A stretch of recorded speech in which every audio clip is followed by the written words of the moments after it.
Why are you ignoring us, Sarah? How many times do I have to tell you? I told you to make dinner. I was on the phone with my mother, who was crying and telling me that my father had passed away. My heart felt heavy, but my mother-in-law mocked me, saying my crying was unnecessary and annoying.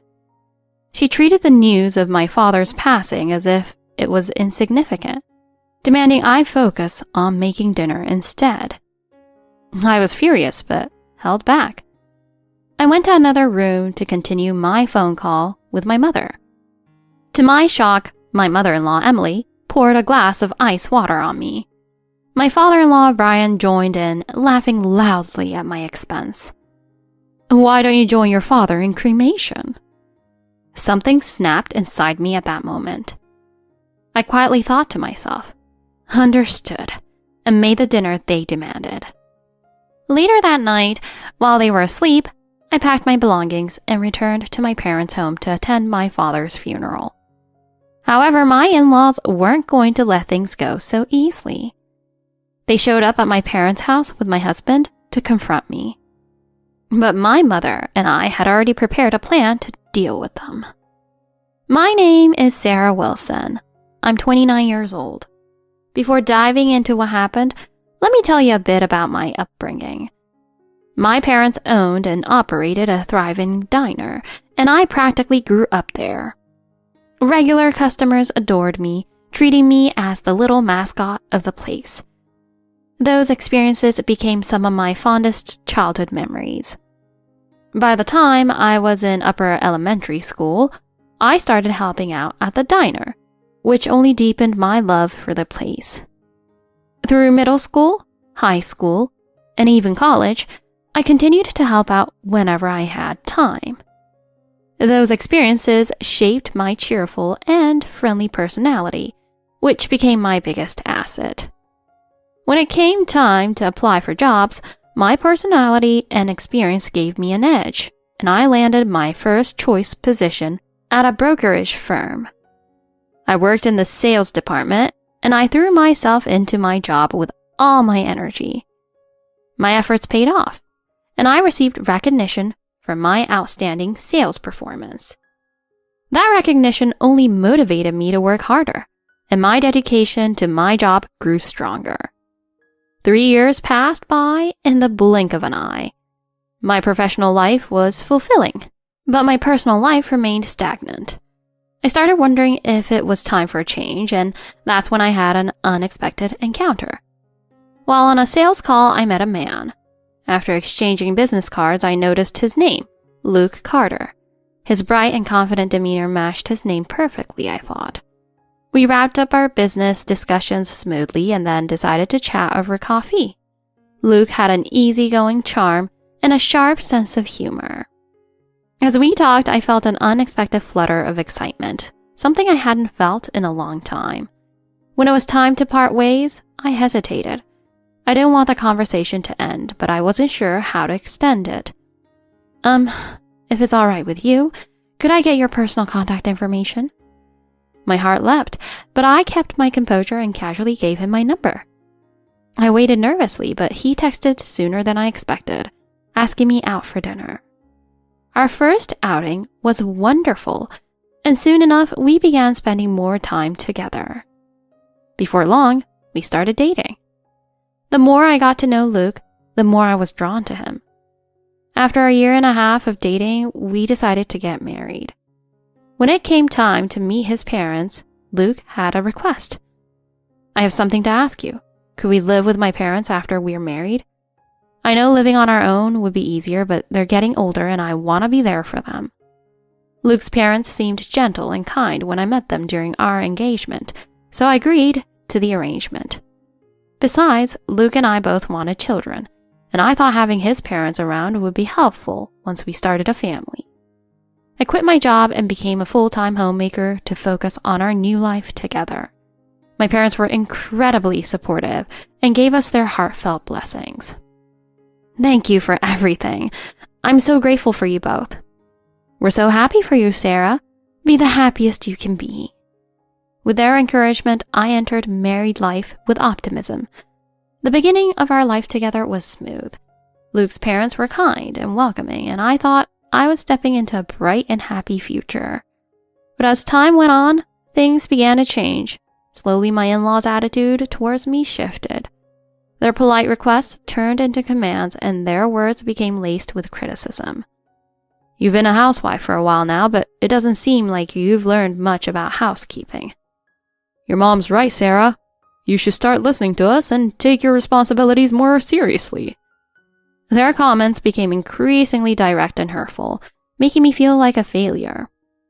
I still remember the first time they openly criticized me. I stood frozen, unable to move or respond as their words cut through me. Are you just going to stand there like that? You still have plenty to do.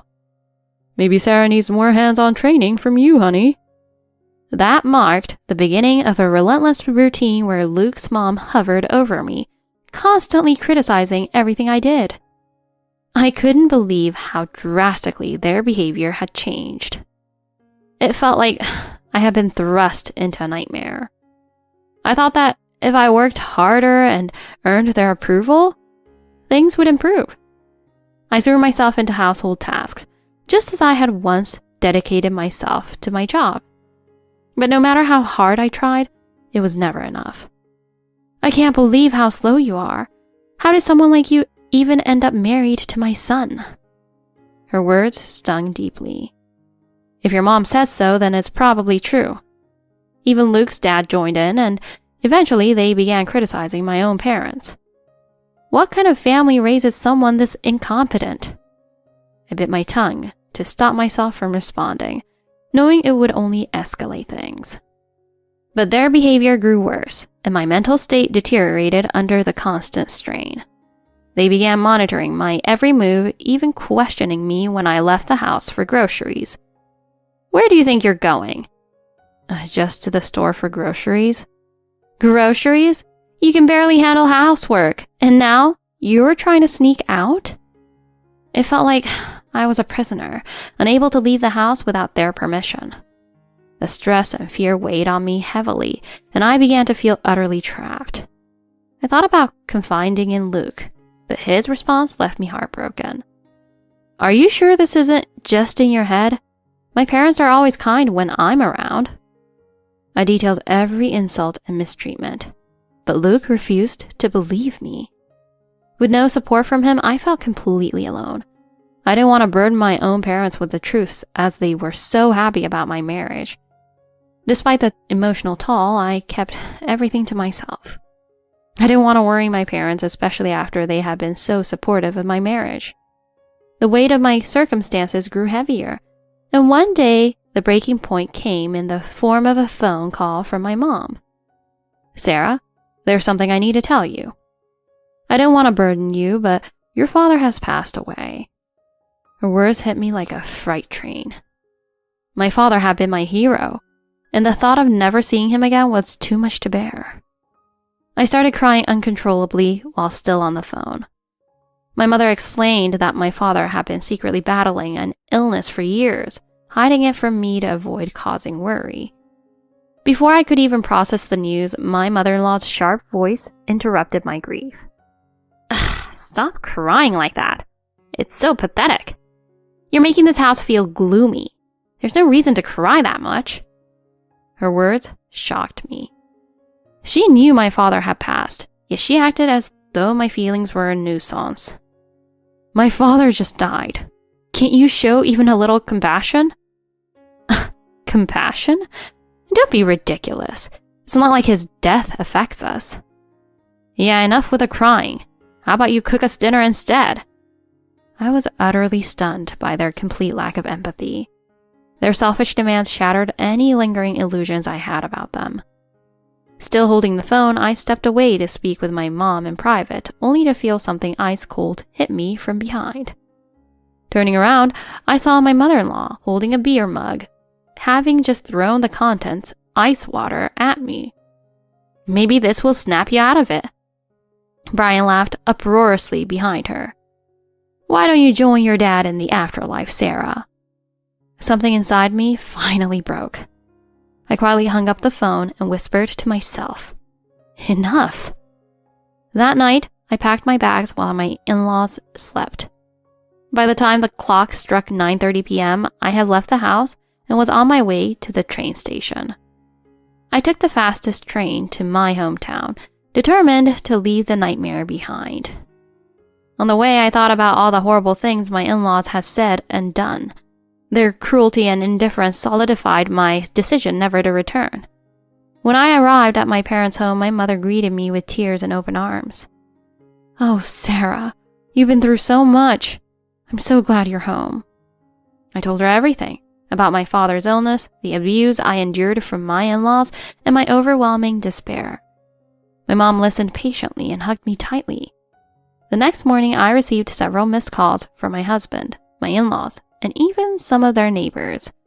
I ignored them all, blocking their numbers one by one. My focus was solely on my father's funeral and rebuilding my shattered sense of self. After the funeral, I decided to stay with my mother indefinitely, realizing I could never return to the environment I had escaped. But just 3 days later, my worst fear came true. My in-laws and husband showed up at my parents' house, furious and demanding answers. "How dare you run off like this? Do you have any idea how much trouble you've caused us? You've embarrassed us. You're coming back, whether you like it or not." "Sarah, you didn't even tell me about your father's funeral." His accusatory tone infuriated me. "Why would I tell you? You never believed me when I needed your support." Luke sighed deeply, shaking his head in disappointment. "I can't believe you'd abandon my parents like that. They've been nothing but cruel to me. How can you stand there and take their side after everything they've done?" Luke's expression darkened, and for the first time I saw a side of him I never knew existed. "You think you're so innocent? I married you to take care of my parents. That's your job." His words left me speechless. My husband's shocking confession hit me like a thunderbolt. It was clear now. Our marriage was nothing but a calculated arrangement for his convenience. "You're supposed to take care of them. That's why I married you." "That's right. You're our daughter-in-law. Your only job is to follow our orders." "Yeah, enough drama. Get your stuff and let's go." At that moment, my uncle stepped out from the house. A towering figure who had played rugby in his younger years, he was over 6 feet tall and built like a linebacker. The sight of him made all three of them visibly recoil. "What's going on here?" His booming voice echoed through the yard, and I finally felt a sense of safety. "If you're here to cause trouble, I suggest you turn around and leave before things get messy." My in-laws froze, clearly intimidated. "I'm divorcing Luke, and I'm holding both of you accountable for the psychological torment you put me through." "You can't be serious. What proof do you even have?" I calmly took out my phone and played the audio recordings I had secretly collected over the past months. What kind of wife records her in-laws? The kind who needs to protect herself from abuse? The damning evidence left them momentarily speechless, but they quickly recovered, hurling more insults and excuses. "That's enough." His voice silenced them instantly. "Leave now or I'll call the police." My in-laws and husband exchanged nervous glances before storming off, their plan completely derailed. In the following weeks, I filed for divorce and took legal action against my in-laws for emotional distress. The court sided with me, awarding me a substantial settlement, including compensation for the abuse I had endured. Luke tried to fight the divorce, but the recordings proved his complicity, and the judge granted me my freedom. After the legal battles were over, I focused on rebuilding my life. I started working with my mother at the family diner, reviving the cherished memories I had from childhood. Together, we turned it into a thriving business, a place filled with love and laughter. My father's spirit seemed to live on in the diner, guiding me through the challenges and helping me find joy in the little things. Looking back, I realized that my darkest moments had taught me my greatest lessons. I learned to stand up for myself, to value my worth, and to never let anyone diminish my happiness. My life was finally my own, and I was determined to make the most of it. In front of me stood my husband and mother-in-law, both smirking. They were clearly scheming something, and I let out a sigh in my heart. "You're useless now. Just leave this house already." My husband laughed loudly after saying that. "That's right. A worthless person like you should just leave this house." She shoved a divorce agreement right in front of my face. I looked at the document without showing any emotion. "Are you serious about this divorce paper?" "Of course I'm serious. You know I wouldn't joke about something like this." "You better sign it quickly. After all, Michael's new wife will take over where you failed." Hearing their words, I took the divorce papers from them. As I picked up the papers, both of them started laughing loudly, thinking I was shocked by the situation. Watching them laugh, I felt nothing but disgust. My name is Sarah Jones. I married my husband Michael when I was 25 years old. He was only a year older than me, but somewhere along the way, he started treating me like I was beneath him. It wasn't like this at the beginning of our marriage. At first, we decided to save money before having children. After a few years of working hard and saving, we decided to try for a baby. When I turned 30, our daughter Lily was born. Holding her for the first time was a feeling I can't even put into words. Michael even cried as he thanked me, saying, "Thank you for giving me this beautiful angel. Let's cherish her together." For the first year, Michael was actively involved, even taking paternity leave to help care for Lily. However, as Lily approached her first birthday, things began to change. "Keep her quiet, she's too noisy." His tone was harsh, even though Lily was too young to understand or comply with demands. "You don't need to yell like that, she's still a baby." Hearing his shouting only made Lily cry harder. "This is your fault. If you handled her better, she wouldn't cry all the time." With that, he retreated to his study, leaving me alone to comfort our crying daughter. I sighed, wondering where the caring man who once helped with everything had disappeared to. Divorce briefly crossed my mind, but I didn't want Lily to grow up without a father. Michael still provided financial support every month, so I decided to endure for the sake of stability. However, the bigger problem turned out to be his parents. Even before the wedding, they made it clear they didn't think I was good enough for their son. "Why would Michael choose someone like you?" Michael had defended me back then, but their hurtful words left scars. His father was no better, with his outdated belief that men should earn and women should stay at home. "Quit your job and focus on being a proper wife. That's your duty as a woman." I'm sorry, but Michael and I have agreed to both work and share responsibilities. This had caused some tension, but Michael had managed to convince his father to accept the arrangement. When I became pregnant and revealed the baby was a girl, their reactions were anything but celebratory. A girl? The first child must be a boy to carry on the family name. Women don't matter. What's the point of a girl? Stop it. Our baby is precious, no matter the gender. Despite Michael's protests, his parents remained distant and uninterested in Lily after her birth. Over the years, they rarely visited, and even when they did, they didn't acknowledge her as part of the family. My own parents, in contrast, were supportive and loving, always helping with Lily and making me feel appreciated. By the time Lily turned 10, Michael has stopped participating in parenting entirely. I handled everything, work, childcare, and household responsibilities on my own. Exhaustion became my constant companion. One day, I received a call from my mother-in-law. I hesitated to answer, knowing it would likely be more complaints or demands. "Hello, it's been a while. Is something wrong?" "Took you long enough to answer. When I call, you should pick up immediately. That's why you're such a failure."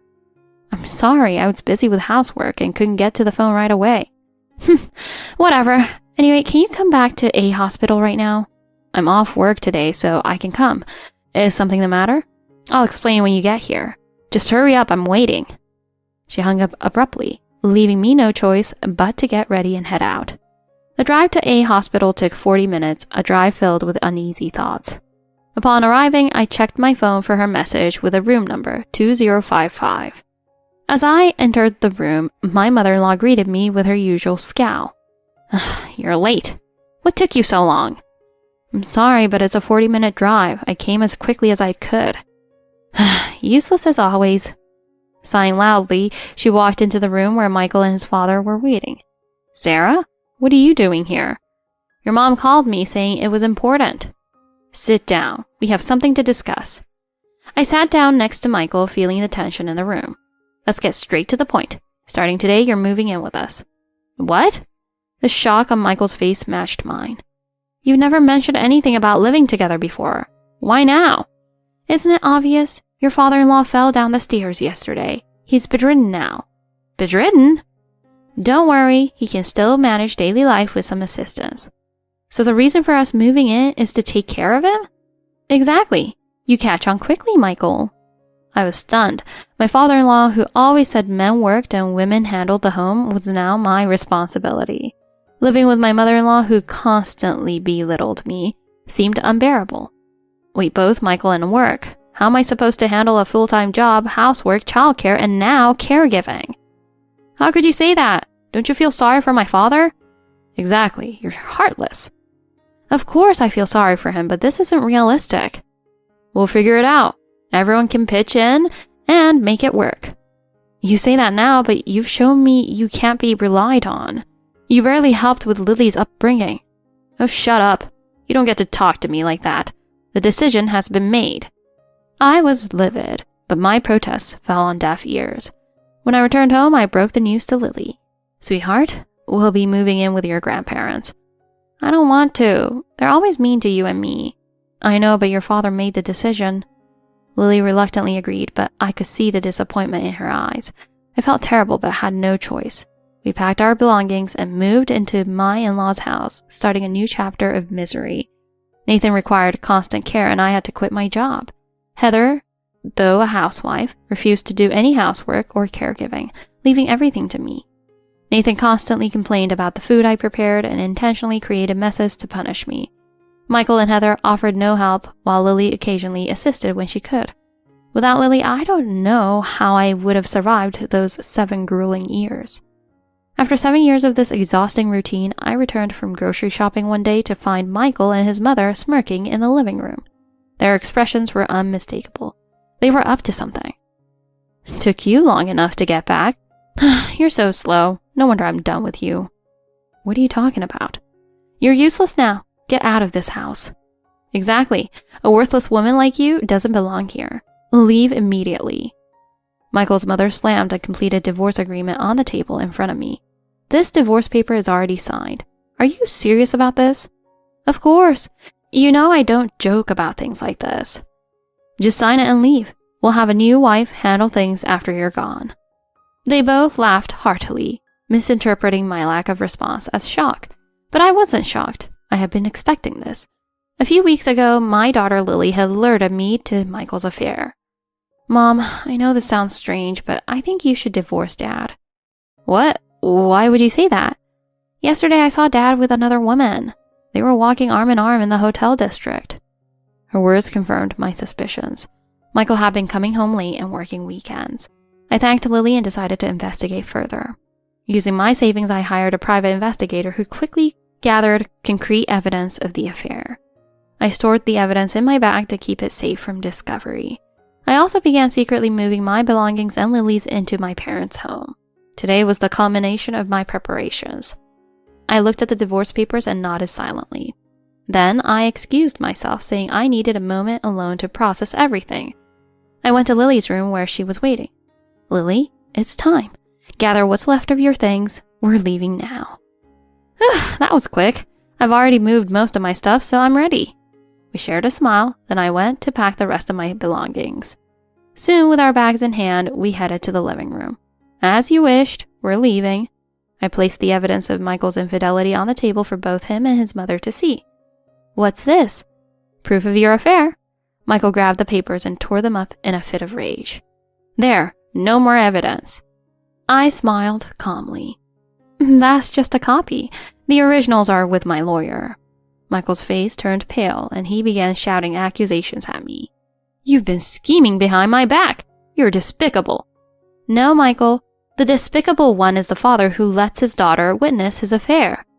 Dad, I was the one who told Mom about your affair. I saw you with that woman. Michael was stunned into silence. Lily's expression was cold, unlike anything I'd seen before. We'll see you in court. You'll be paying both alimony and child support. Goodbye. With that, Lily and I walked out of the house. On the way to my parents' home, I stopped by City Hall to file the divorce papers. The divorce was finalized quickly. Lily and I spent the next 6 months at my parents' house while she prepared for college entrance exams. My life as a single mother began anew. One quiet afternoon, Lily burst into the living room with hurried footsteps. "Mom!" "Welcome back, Lily. What's going on?" Before Lily could explain, the doorbell rang. I checked the intercom screen and saw Michael standing at the door. "Oh no, he followed you here?" "I tried to avoid him, but he caught me on my way home. He kept asking to see you." Michael's voice crackled through the intercom. "Lily, I know you're in there. Let's talk just for a moment." I monitored for Lily to stay quiet while I pressed the intercom button. "Michael, what do you want?" "Sarah, why are you here?" "This is my home now. State your business." "You ruined my life, Sarah. You need to take responsibility for the mess you left behind." "Responsibility? For what?" Michael launched into a tirade, blaming me for his misfortune. "After you left, my parents turned on me. I married Kate, but she left as soon as she found out about my father's care. I'm drowning in debt from your alimony and child support." "And what does any of that have to do with me?" "Take me back, Sarah. We'll fix everything together."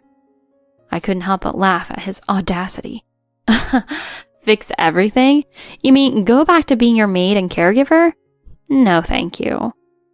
Michael's voice grew desperate. "Then give me the money back." "That money is for our daughter. It's not coming back to you." His tone shifted to a quieter, pleading one. "At least let me see Lily. She's my daughter too." I looked at Lily, who shook her head with determination. "Lily doesn't want to see you, Michael. You need to respect her decision." Michael's voice broke into a pathetic whimper. "Please, Sarah, I have no one left." I closed the intercom without another word. Michael eventually left, defeated. Over the following months, life for Lily and me continued to improve. Lily graduated high school and was accepted into her first choice university.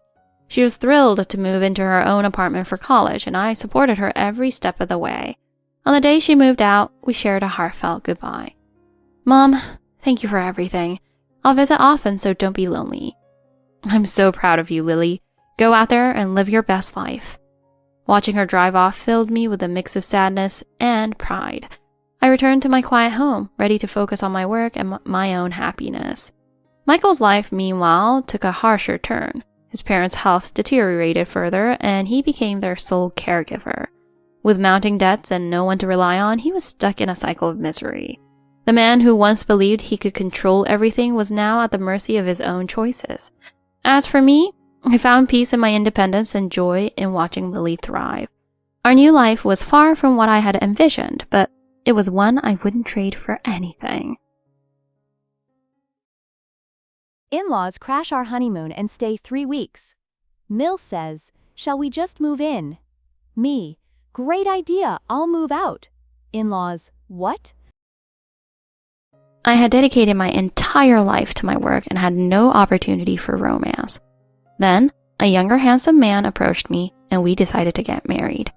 It felt like one of those idealized scenarios you often see in online advertisements. I was elated, but deep down, I knew life wasn't that simple or ideal. The man I married had only his looks going for him. I ended up paying 100% of the wedding and honeymoon expenses. While I had enough money, it felt hollow to see no effort or sincerity from him. But that wasn't the end of it. His parents joined us on our honeymoon, acting like it was a natural thing to do. If they had paid for their own expenses, I might have been able to enjoy it. However, they clearly expected me to foot the bill, and I was left utterly speechless.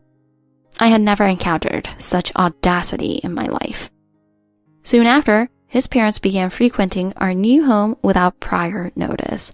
I found them staying overnight, making themselves completely at home. Weeks passed, and they showed no signs of leaving. I was at my wit's end and thought, surely this level of impoliteness is beyond acceptable. This new house is so lovely. Why don't we just live here together? You wouldn't mind, would you? It became clear they had no intention of leaving. They were intent on leeching off us. I smiled sweetly and said, "That's fine. I'll be moving out instead." "What?" "If you want to live with your son, be my guest. Travel wherever you'd like. But I am not your sponsor." Supporting my husband alone might have been tolerable, even if he didn't love me. I was willing to let him live off me out of gratitude for choosing to marry me. But I drew the line at supporting his parents as well. Ignoring their shocked expressions, I began packing my things into my largest suitcase. My name is Laura James. I'm a 35-year-old employee at a major beauty company. My parents retired and moved to the countryside, leaving me to live alone comfortably. People often assume that working at a beauty company, I must be a well-groomed and attractive woman.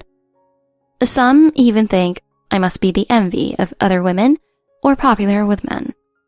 But that's far from the truth. At least, for me, those assumptions couldn't be more wrong. I've been in the industry for over 10 years, and I've never been popular or lucky in love.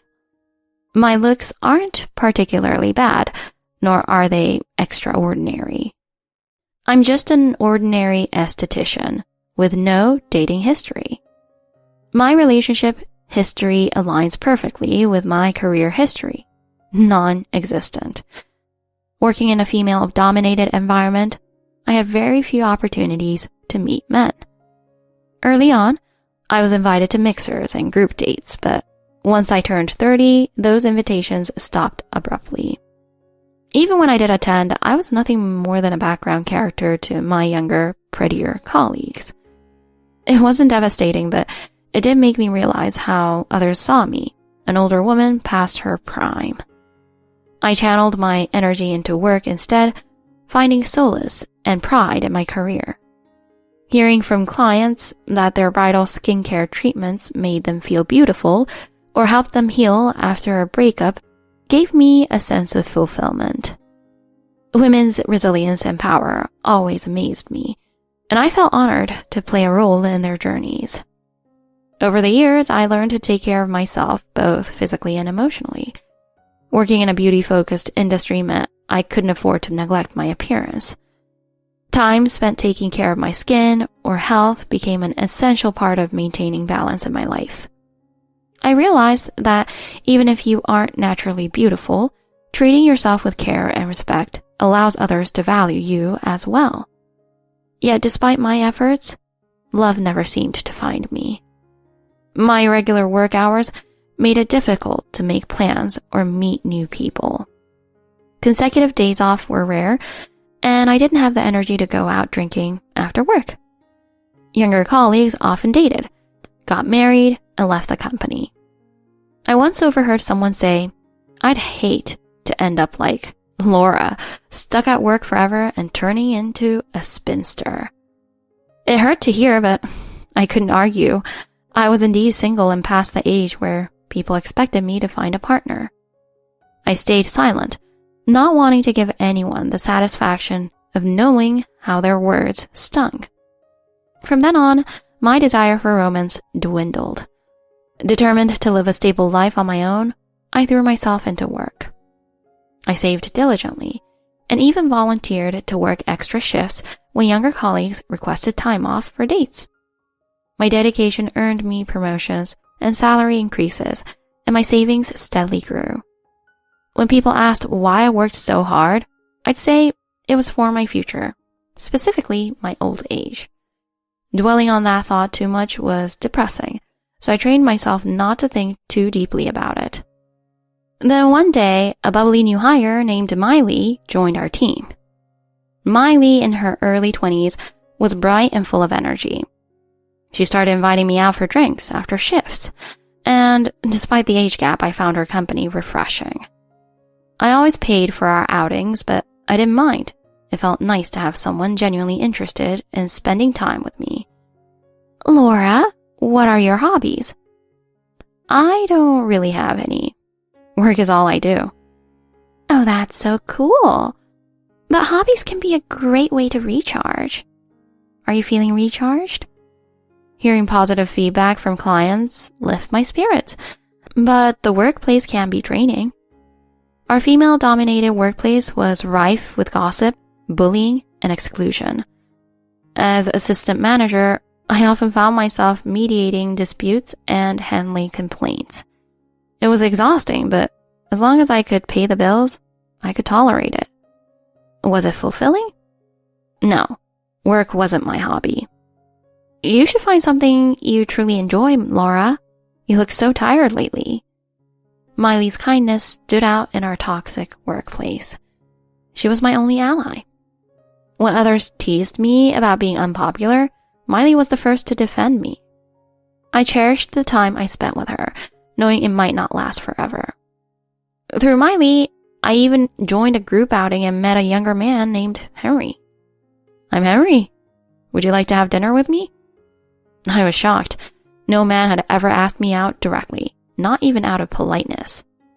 Unsure if his offer was genuine, I confided in Miley. That's great, Laura.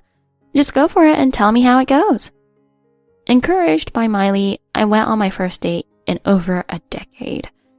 When I arrived at the meeting place, Henry greeted me with a warm smile that made his eyes crinkle. That smile alone could make anyone fall for him. You don't have to be that normal. Just Henry is fine. Oh, calling you by your first name feels a little embarrassing. How about I just call you Hi? I'd prefer Henry if you're okay with that. It makes me happier. His cheerfulness was infectious, and I found myself relaxing in his presence. Despite being younger, Henry had a way of making me feel at ease. I suggested we drop formalities, and he looked genuinely delighted, which I found endearing. Something about him evoked a maternal, almost protective affection in me. Looking back, I think that affection clouded my judgment. Henry was incredibly charming, always knowing the right things to say. I noticed how considerate you were at the group outing. It was clear you cared about everyone's comfort. I really admired that. His words hit all the right notes, making me feel truly seen for the first time in ages. Before I knew it, I had fallen for him. The thought of losing someone so kind and attentive filled me with dread. My determination to stay independent wavered, and I realized how deeply I yearned for companionship. Shortly after we started dating, Henry brought up the topic of marriage. My parents were overjoyed. They had all but given up on the idea of me getting married. When I met Henry's parents, they seemed warm and welcoming, but I couldn't shake a subtle sense of unease. His mother's questions about my job and finances lingered in my mind. Were they worried about my ability to quit work and become a housewife? Or were they more interested in my income?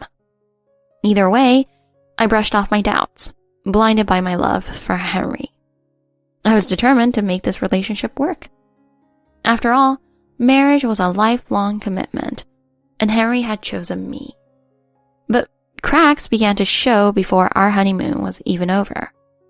His parents' selfish behavior and his inability to set boundaries became glaringly apparent. I came to the heartbreaking realization that Henry had married me for financial security, not love. Though devastated, I knew I couldn't continue living like this. I packed my things and walked away from the life I had worked so hard to build. Starting over was terrifying, but it also felt like a new beginning. I promised myself I would prioritize my own happiness and live authentically from now on. I don't need a partner to validate my worth. I'll create a fulfilling life on my own terms. After leaving, I decided to focus on rebuilding my life. I signed a lease for a small apartment, one that felt cozy and entirely mine. At work, I threw myself into my responsibilities, finding solace in the routine. My coworkers, however, were not entirely oblivious to my situation. Hey, Laura, did I hear something about you moving out already? Wow, quick, isn't it? The smirks and whispers followed me, and I realized they must have pieced together that my marriage had unraveled. So, is it true? Did you end up being one of those airport divorce cases? I wanted to lash out, but I knew that would only fuel their gossip. Instead, I remained silent and carried on. My thoughts often wandered back to Miley. Was she part of this web of gossip? Could she have been the source? I remembered her as the person who had supported me, cheered me on, and encouraged my relationship with Henry. Yet the office rumors seemed too specific to ignore. I confronted her one evening as gently as I could. "Miley, I've been hearing things at work, and it feels like my personal life is on display. Do you know anything about this?" "Oh, Laura, don't worry about them. People always talk, you know. It doesn't mean anything." Her response was evasive, and for the first time I doubted her sincerity. Days later, I overheard her talking to another coworker. "Yeah, Henry was never serious about her. I mean, he told me he was just in it for the money. Can you believe she didn't see it coming?" My heart sank. The person I had trusted most had betrayed me. Worse, she seemed to take pleasure in my misfortune. I confronted her directly this time, unable to hold back my anger. "Miley, how could you? I thought we were friends." "Friends? Oh, Laura, don't be naive. Watching you get played was just too entertaining." Her words stung like knives, cutting deeper than Henry's betrayal ever could. I walked away, determined to never let her, or anyone like her, affect me again. From that day forward, I focused on myself. I spent weekends exploring hobbies I'd long neglected, from painting to yoga. Slowly, the pain began to fade, replaced by a sense of empowerment. I realized that my worth wasn't tied to a partner, a job title, or the approval of others. It lay in how I treated myself, in the life I chose to create. Months passed, and a new manager took over at work. The toxic environment began to shift, becoming more supportive and collaborative. I was promoted, finally recognized for my years of hard work and dedication. With the promotion came an opportunity to transfer to another branch, far away from the ghosts of my past. I took it, excited for a fresh start in a vibrant new city. As I packed my belongings, I felt a bittersweet mix of emotions. Sadness for what I'd lost, but hope for what lay ahead. Standing in my empty apartment, I made a promise to myself. To live authentically, to embrace my flaws and strengths, and to never again settle for less than I deserve. This was my life, and I was finally ready to live it on my own terms. My new apartment was in a lively neighborhood, full of energy and possibilities. The first few weeks were a whirlwind of unpacking, getting to know the area, and settling into my new role at work. The team here was refreshingly different, warm, inclusive, and genuinely supportive. "Laura, welcome to the team. We're thrilled to have someone with your expertise." For the first time in years, I felt appreciated for my skills rather than judged for my age or appearance. Slowly but surely, I began to find joy in the little things. Morning walks through the park, trying new coffee shops, and decorating my new space. I even joined a local book club, something I'd always been curious about but never had the time or courage to try. Meeting new people was daunting at first, but the club's members were welcoming and passionate. "So, Laura, what drew you to this group? Are you a big reader?"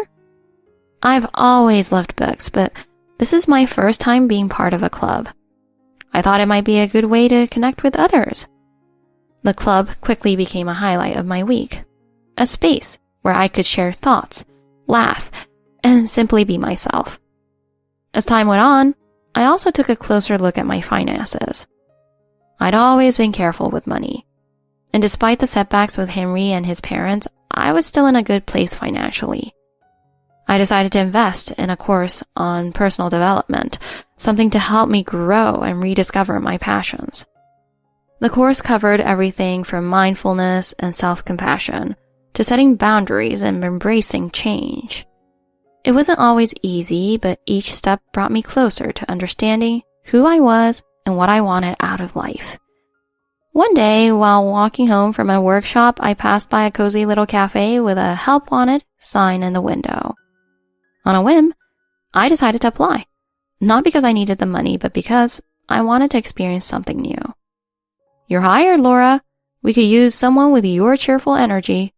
Welcome aboard." Working part-time at the cafe was a delightful change of pace. I met people from all walks of life, and every interaction reminded me of the kindness and resilience that existed in the world. One afternoon, an elderly regular named Mr. Williams struck up a conversation with me. "You know, Laura, you got a spark about you. What's your story?" "It's a long one, but let's just say I'm learning to write a new chapter." He smiled knowingly, as if he understood exactly what I meant. Moments like these reinforced my belief that life could be rich and fulfilling, even without the traditional milestones of marriage or family. I stopped defining myself by what I didn't have and started appreciating what I did. A comfortable home, a meaningful career, and a circle of supportive friends and colleagues. And most importantly, a newfound love and respect for myself. Looking back, I realized that every setback, every heartbreak and betrayal has shaped me into the person I was today. A person who was strong, independent, and ready to embrace whatever came next. Life wasn't perfect, but it was mine. And that, I decided, was more than enough. Mill takes over my triplets special day. This is for family only. Furious, I cut off all support to Mill forever. "Oh, you're finally here. Thanks for dropping them off." For the triplets milestone celebration, my mother-in-law went ahead and booked a fancy restaurant without even consulting me. But when I arrived, she immediately grabbed the triplets from the stroller, smiling broadly.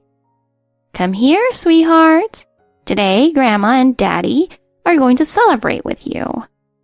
Daniel picked up our younger son and daughter, and together with Evelyn, my mother-in-law, they headed into the restaurant, leaving me behind. From here on, it's just for the family. Evelyn turned around with a beaming smile. I couldn't make sense of the situation, let alone say anything. Daniel stood silently behind her, his head hanging low. "Oh, don't worry. The bill will be sent to you later." And then the door slammed shut, leaving me alone outside. I would never forgive them for this. With trembling fingers, I called my mother, Emily. "Hello? What's wrong, Lisa?" "I'm sorry, but can I come home right now?" I had been holding back, but the moment I opened my mouth, tears poured out.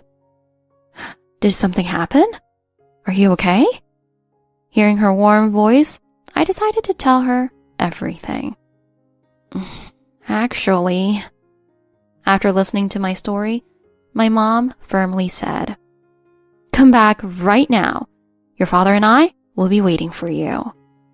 I was truly grateful to have parents like them. Hearing her words, I finally felt calm again. Just as I was about to call a cab, Evelyn emerged from the restaurant. She was holding my eldest son. Behind her, Daniel followed, carrying our younger son and daughter. "Your parenting must be awful, Lisa. They won't stop crying."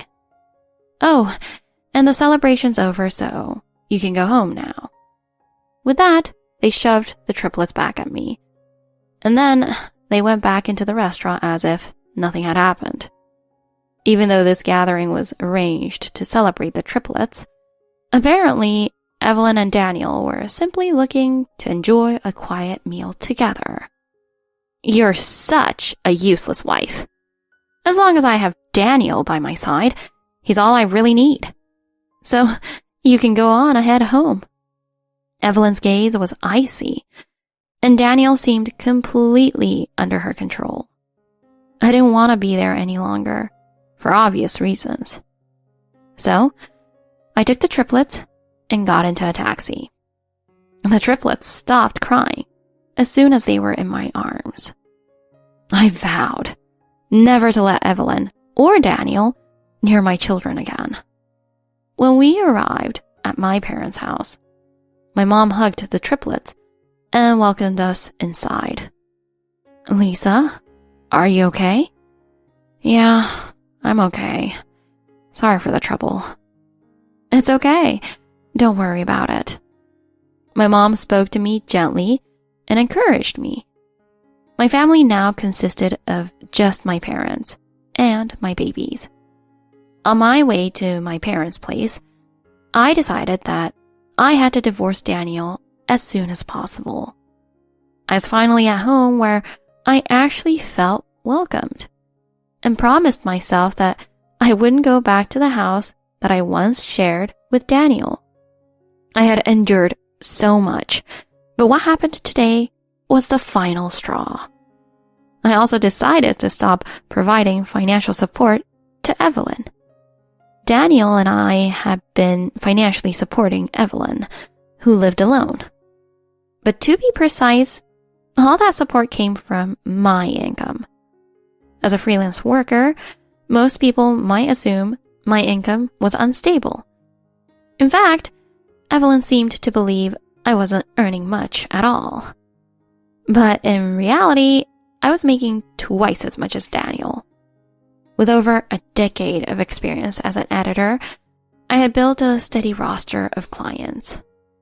Of course, I was busy, but compared to my days at a publishing house, this was much more manageable.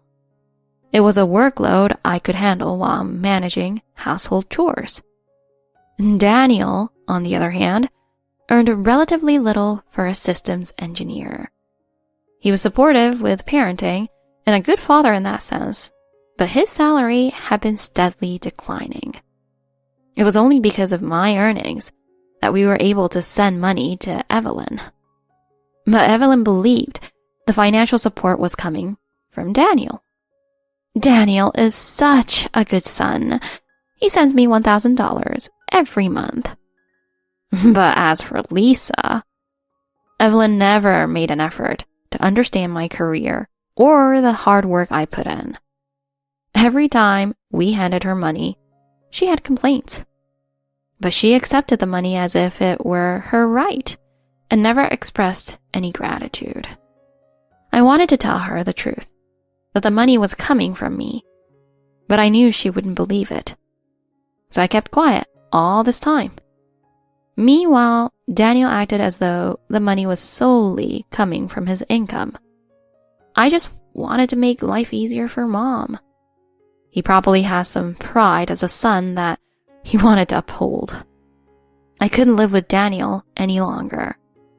I had tried to hold on for the triplets' sake, but I finally told my mother that I was going to divorce him.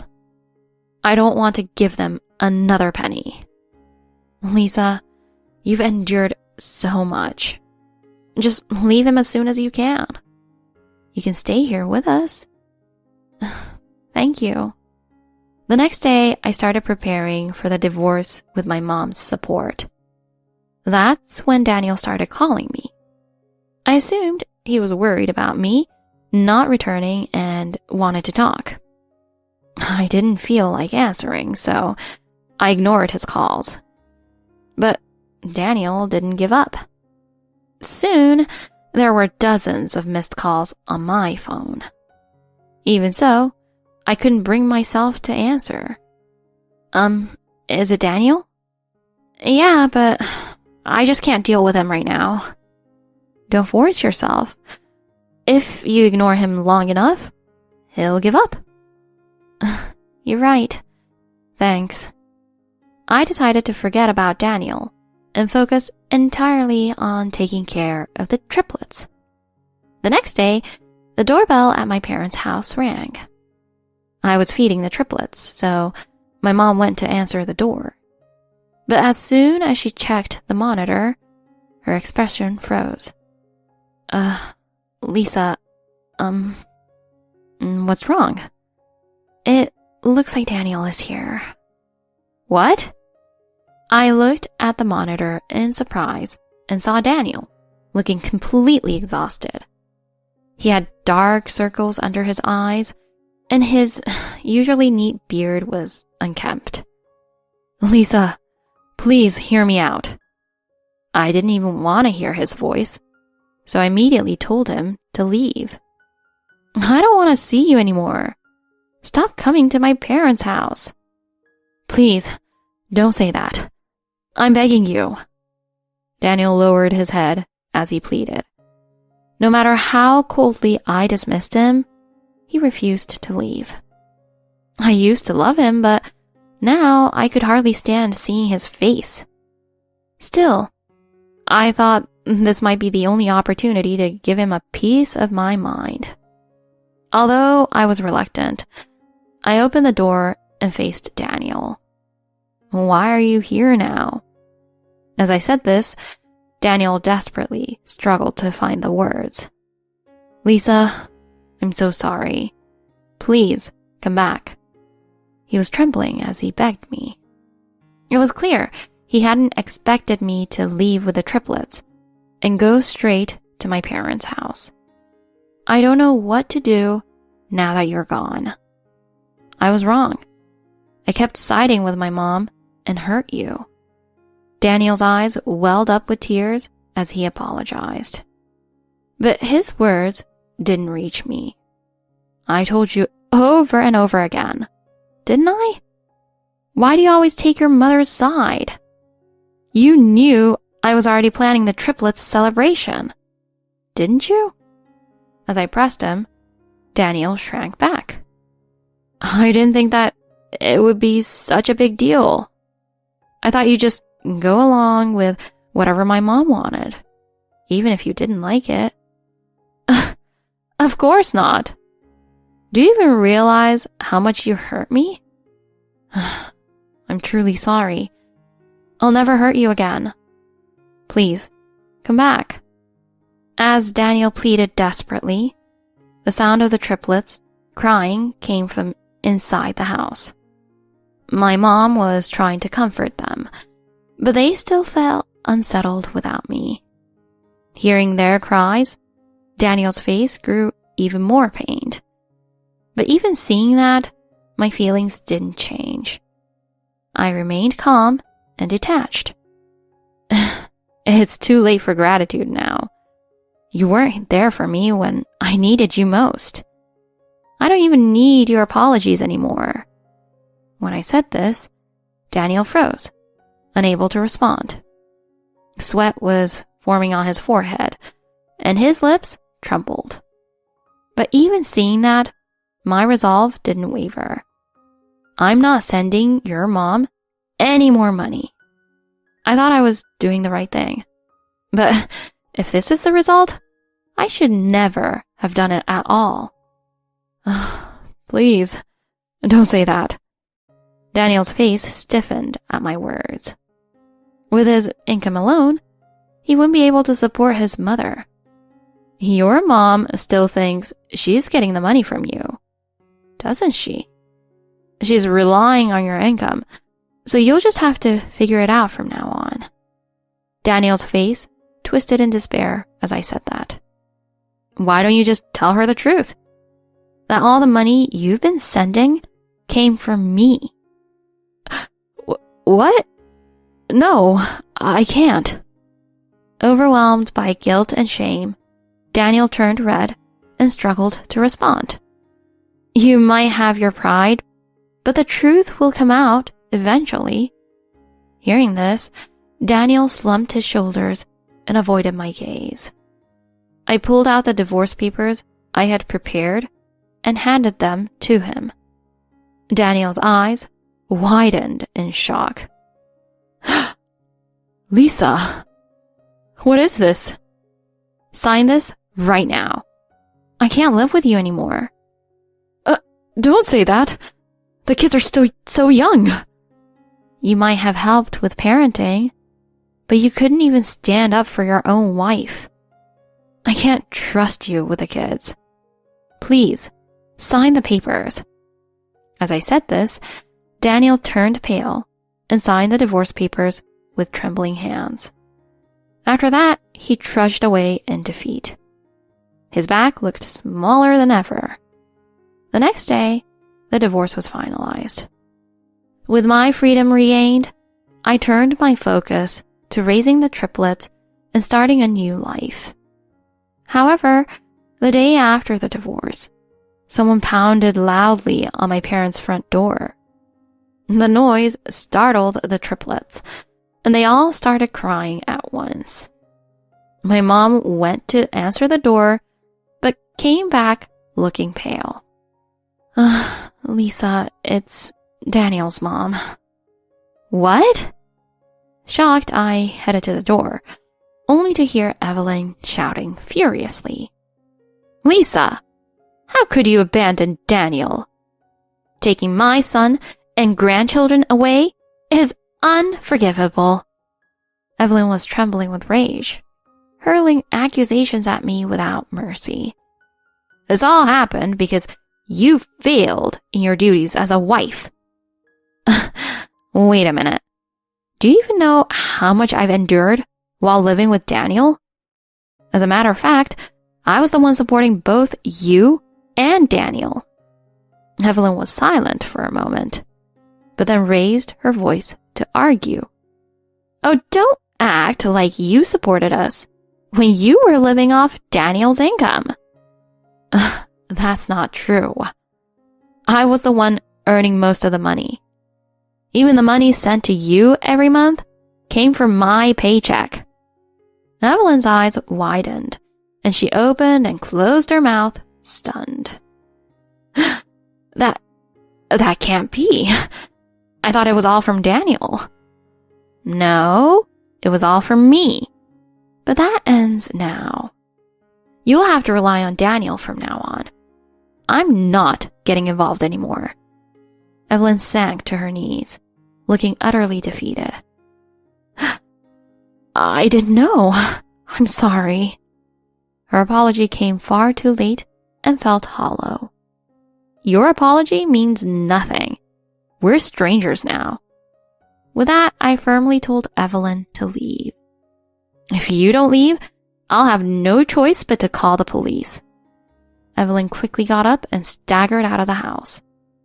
I could faintly hear her muttering, Why did it come to this? But I felt nothing. Afterward, the child support payments from Daniel started coming in. With his income, most of his money would now go toward living expenses and child support. It seemed the payments to Evelyn had completely stopped. Without the financial support she had relied on, her life grew much harder. With her spending habits, Evelyn reportedly started working part-time at a supermarket. I once caught a glimpse of her at work, being scolded by a younger manager. Daniel, too, seemed to be struggling. Unable to afford rent, he moved back in with Evelyn. Meanwhile, I continued living at my parents' house with the triplets. With my mom's help with childcare and chores, I was able to work more easily than before. The triplets were growing steadily, smiling at me and my mom every day. These children gave me the strength to keep going. I would never let anyone take them from me again. I swore to myself that I would never let them suffer. Every day is hard, but I would do everything I could as their mother. I held the triplets tightly and resolved to move forward. Son missing in-laws said, Live with rats. MIL scrap container had $30,000 and a note. Meet at midnight. You're going to live in the storage room from now on with the mice. Leave Brian to us. As those words reached my ears, I felt all strength leave my body. It was clear they were hiding Brian somewhere. Fear and despair consumed me. I had to escape and get Brian back no matter what. But trapped as I was, that seemed impossible. About a week had passed since this nightmare began. One day, the food container my mother-in-law threw into the room was different. Inside, I found something shocking, a stack of cash. It looked like around $30,000. Among the money was a small slip of paper. It said, Tonight at midnight, meet me at the nearest station entrance. The short message made my heart pound wildly. It was clear this was my mother-in-law's doing. but I couldn't tell if this was a lifeline or another trap. Still, I couldn't stay locked up forever. Even if it was a trap, I had to take the chance. My name is Sarah James. I'm 29 years old. In my short 30 years of life, I've faced many trials. My life began to spiral out of control when I was 12. That winter, I lost both of my beloved parents in a car accident. My carefree days came to an abrupt end. I was forced to move from one relative's house to another. Even as a child, I could feel how much of a burden I was to them. They offered kind words on the surface, but there was always an unbridgeable distance. At some homes, I was made to help with housework. It became difficult to keep up with school. My time with friends dwindled and loneliness began to consume me. School became my only refuge. In particular, a classmate named Henry was a great comfort to me. He was always cheerful and extended small acts of kindness to me.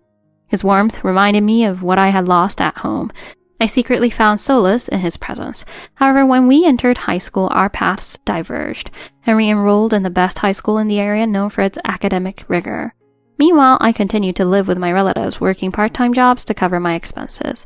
I worked harder than anyone else in school, but university was out of the question. My part-time earnings simply couldn't cover the cost of tuition. The frustration of giving up on my dreams weighed heavily on me. After graduating, I started working as a temp employee. A few years passed since high school, and then fate intervened. At a local reunion, I met Henry again. He greeted me with the same warm smile he'd always had. In that moment, it felt like the loneliness of my past was lifted, if only for a moment. That reunion marked a turning point in my life. We were drawn to each other and soon began dating.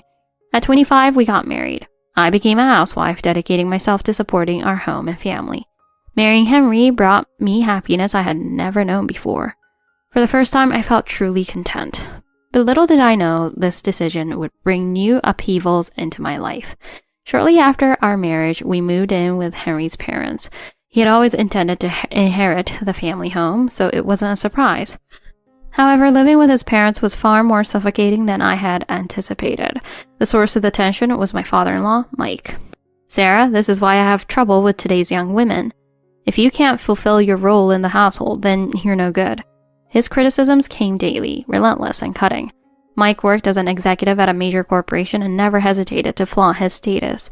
He believed his opinions were absolute. Every morning at breakfast, he would read the newspaper and quiz me about the day's news.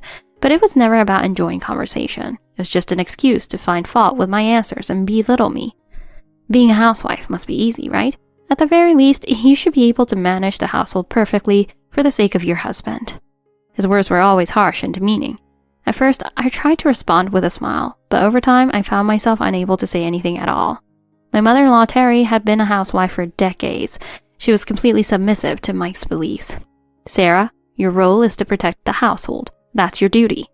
Hearing her words, I felt a wave of disappointment. I secretly hoped she might take my side. But instead, her attitude made me feel betrayed. The only person who seemed to notice my struggle was Henry. "Dad, stop it. Sarah is doing her best in an unfamiliar environment. Give her some slack." Every time he defended me, I felt a little bit of relief, but Mike ignored him completely. "Don't be foolish. If a man is soft on a woman, it will ruin the household. Henry, you need to teach her discipline." These arguments happened again and again, wearing me down emotionally. Mike, being an executive, was home more often than a typical working man. That meant I bore the brunt of his words and pressure while Henry was at work. If breakfast was even a few minutes late, Mike would pursue his lips in irritation. "Sarah, if you can't even manage time, how can you expect to manage anything else? If this were a company, you'd be fired immediately." I finally snapped one morning and retorted, "This isn't a company, and I wasn't feeling well this morning." His face darkened, his expression becoming even harsher. "Are you arguing with me, the head of this family? Do you think this kind of attitude will keep a household running? Know your place." His raised voice made me feel like the walls were closing in. I knew I had no choice but to endure it until Henry came home, but the weight in my chest grew heavier with each passing day. "Sarah, are you okay? Do you think you'll be able to manage here?" He asked me gently one night. I nodded silently, unable to bring myself to say the words in my heart.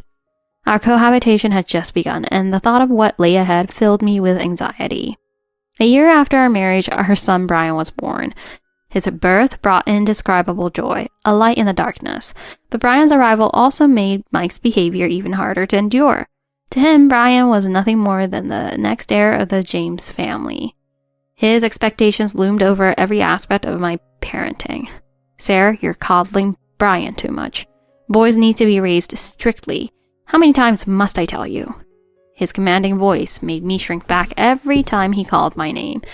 By the time Brian turned 3, Mike began taking him out on excursions without consulting Henry or me. He would simply announce he was educating Brian and leave the house with him. One day I confronted him. Mike, at least tell us where you're taking him. Brian is only 3 years old. Where did you go today? He gave me a cold, dismissive look. I don't need to report to you. A mother who spoils her son constantly has no right to question me. When Mike returned with Brian, the boy was often covered in mud or wearing unfamiliar branded clothes. Sometimes he even came back repeating words I had never taught him. One day, despite Brian feeling unwell, Mike insisted on taking him out. He returned with a feverish Brian who was visibly unwell. Sarah, I told you Brian wasn't feeling well. Why would you take him out anyway? My voice trembled with anger. If he gets sick from something like this, it just shows how weak he is. It's your fault for raising him so poorly, Sarah.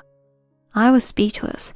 As Brian coughed beside me, Mike merely muttered that he lacked grit. When Henry came home and saw Brian's condition, he immediately confronted Mike. Dad, this has to stop. Brian is only 3 years old. Stop taking him out without telling us. How dare you talk back to me, Henry? Since when did you become so high and mighty? As the two of them argued, Brian clung to me with a frightened expression. Not wanting him to witness more of this chaos, I stepped between them. Please stop. Brian is right here. Let's not argue in front of him. That night, the house was quiet, but I knew Mike's attitude wouldn't change. I decided to avoid further confrontations for Brian's sake. If enduring this could protect our family's peace, I would bear it. But as I kept swallowing my emotions, I felt pieces of myself being chipped away. I couldn't help but wonder how long this life would last. Then in the winter of our 4th year of marriage, tragedy struck. Henry was killed in a car accident. When I received the news, it felt as if time itself had stopped. Henry? Gone? It had to be a mistake. This couldn't be real. While I stood there in shock, Mike's voice rang out cold and stern. There's no time for tears. We need to start preparing for the funeral immediately. It must be dignified and worthy of the James name. Too drained to argue, I simply followed Mike and Terry's instructions. I moved through the motions of the funeral preparations like a puppet. The funeral itself passed in a blur faster than I could comprehend what was happening. The only thing tethering me to reality was the warmth of little Brian in my arms. My heart felt hollow. Time seemed to move without meaning. A few days after the funeral, I woke up one morning to realize something was terribly wrong. Brian wasn't in his room. Mike had insisted we sleep in separate rooms, so every morning I would go check on Brian. But that morning his bed was empty. Brian, where are you? I searched the house frantically. Every room, every corner. He was nowhere to be found. Panicked, I ran to Mike. Mike, Brian isn't in his room. Where did you take him? I don't know where he is. Stop accusing me of nonsense. His indifferent tone sent chills down my spine. Desperate, I turned to Terry in the kitchen. Terry, have you seen Brian? I haven't. Maybe he's just hiding somewhere. Her evasive response only deepened my fear. I ran out of the house and searched the neighborhood. The park, the riverbank, every place he loved. But no matter where I looked, he wasn't there. Returning to the house, I was on the verge of calling the police. My hands shook as I reached for my phone. Suddenly, Mike grabbed my wrist. What do you think you're doing? I need to call the police. Brian is missing. He's only 3 years old. What if something happened to him? That's not your decision to make. Your role here is over. His words struck like a hammer. Before I could react, Mike's grip tightened, and Terry swiftly took my phone from my hand. Give it back! I need to call the police! My voice cracked with desperation. You have no right to do anything anymore. Before I could process his words, Mike shoved me into the storage room. Terry slammed the door shut, the sound echoing ominously. Open the door! Let me out! I banged on the door, shouting, but the sturdy storage room didn't budge. You'll live in there from now on with the mice. Leave Brian to us. Those words drained me of all hope. It was clear they had taken Brian and hidden him somewhere. Fear and despair gripped me completely. I had to escape and get Brian back. But locked in the storage room, I couldn't see a way out. Days turned into what felt like weeks as I sat confined in the storage room. The only thing inside was a small, portable toilet and a dusty old clock hanging on the wall. That clock became my only way of keeping track of time. Terry would bring me meals in plastic containers once a day, but they were hardly meals, scraps really. "This is plenty for you. You should be grateful you're getting anything at all." Her voice was cold, devoid of any sympathy. At first I tried to question her. "Where is Brian? Is he safe?" But she ignored me entirely. It became clear she had no intention of answering. My only thoughts were of Brian. Was he okay? Was he scared? The uncertainty gnawed at me constantly. I knew I had to endure it if I wanted to see him again. Then about a week after my confinement began, something unusual happened. Terry threw a food container into the storage room as usual, but this time it felt heavier than normal. I quickly opened it and froze. Inside was a stack of cash, an enormous sum. By my estimation, it was around $30,000. Nestled among the bills was a small slip of paper. The note read, "Tonight at midnight, meet me at the nearest station entrance."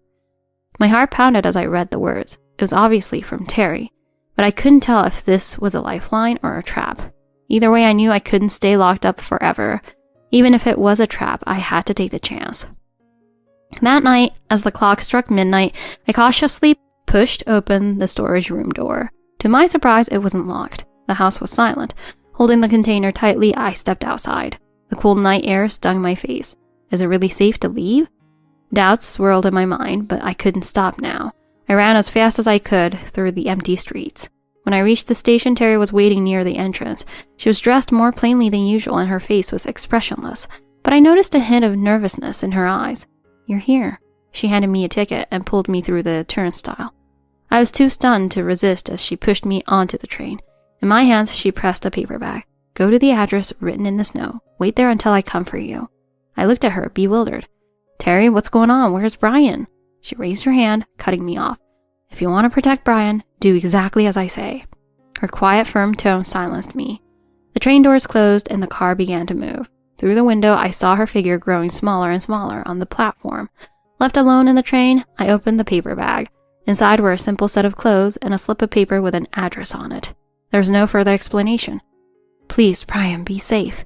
My whispered prayer dissolved into the quiet of the train car. My heart was a storm of fear and hope, crashing together in waves.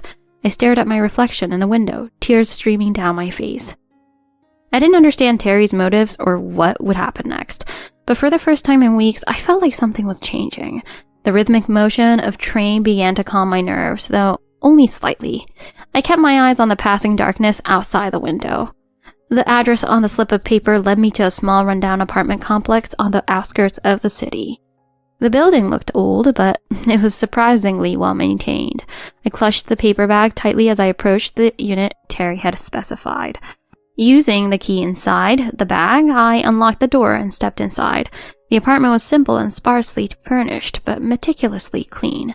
A single table and chair sat in the center of the room, and the basic necessities, bed, refrigerator, and stove, were neatly arranged. Checking the fridge, I found it fully stocked with food. Despite Terry's past coldness, the room felt carefully prepared. On the table was a sealed envelope addressed to me. "Sarah," it read in Terry's handwriting. My hands trembled as I opened the letter. The contents of the letter left me breathless. In her neat, precise handwriting, Terry had poured out a truth that shook me to my core. "What I am about to share is a secret I have carried for years. Please read this through to the end. It is time you know everything." Terry began by confessing the truth about Henry's birth.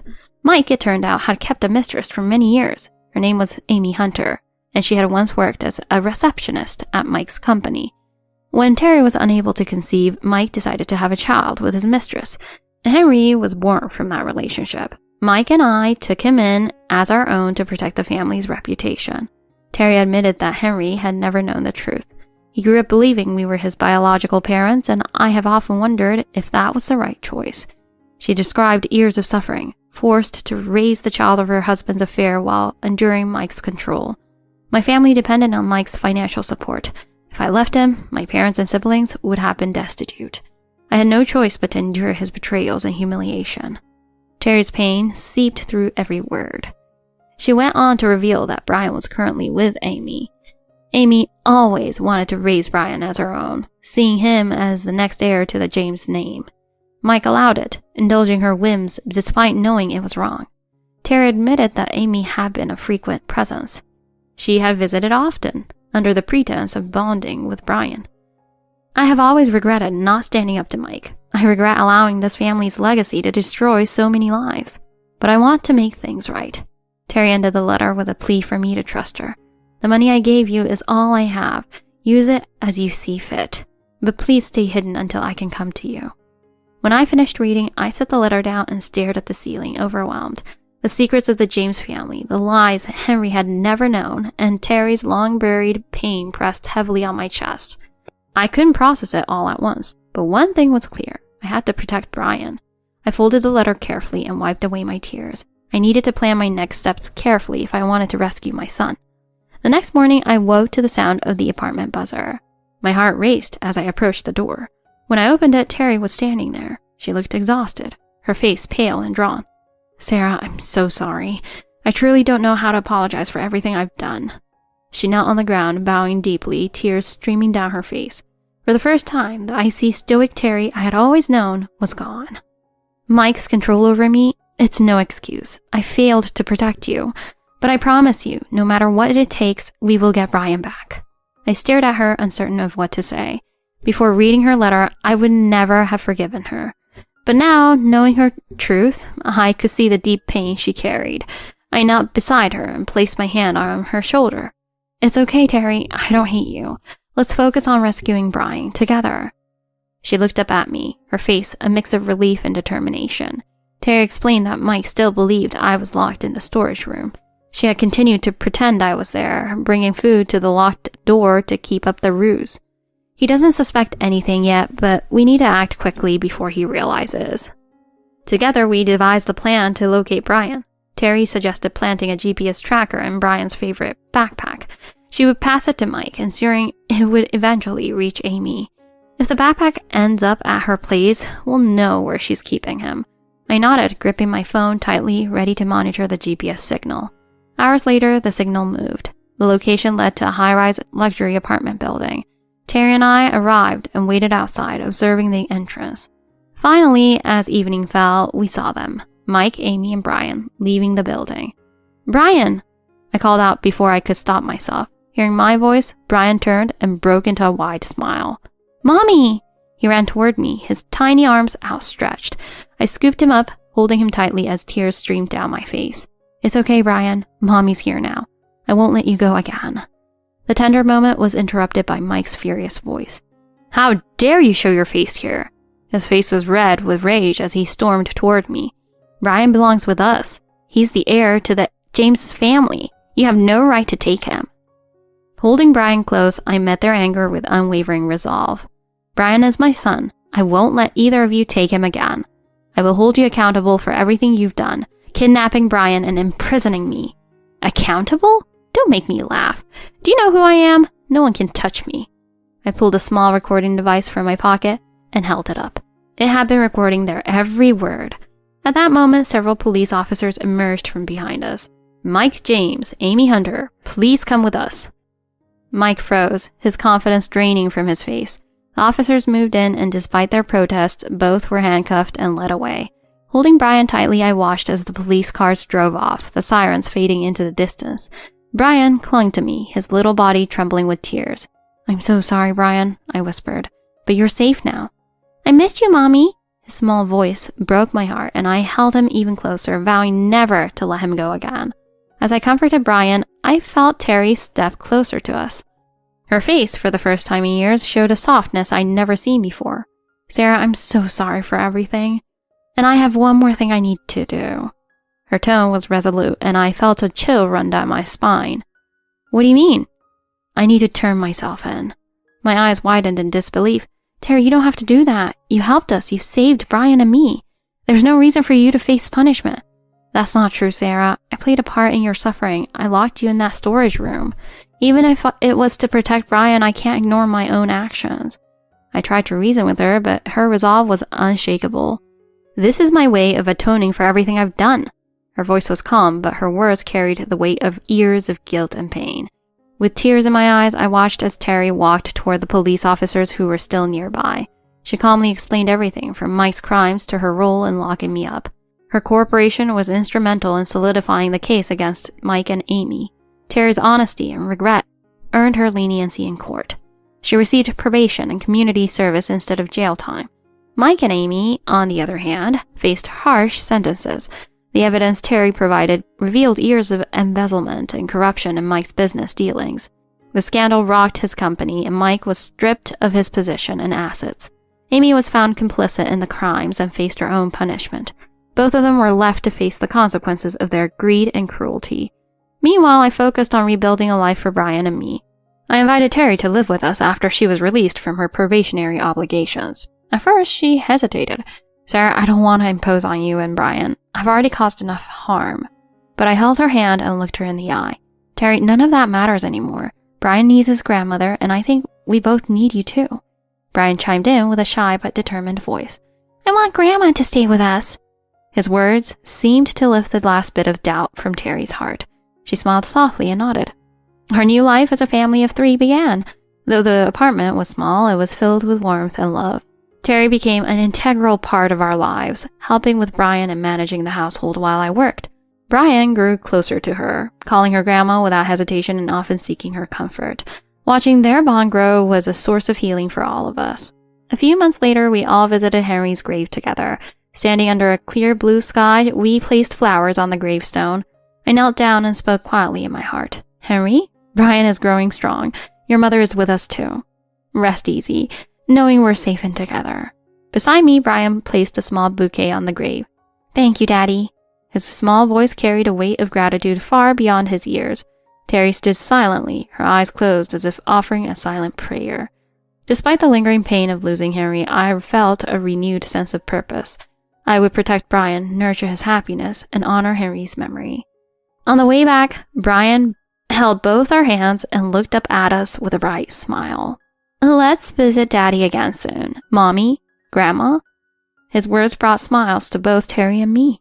We have found a new beginning, a new strength, and a new family. And together we would build a future filled with love and hope.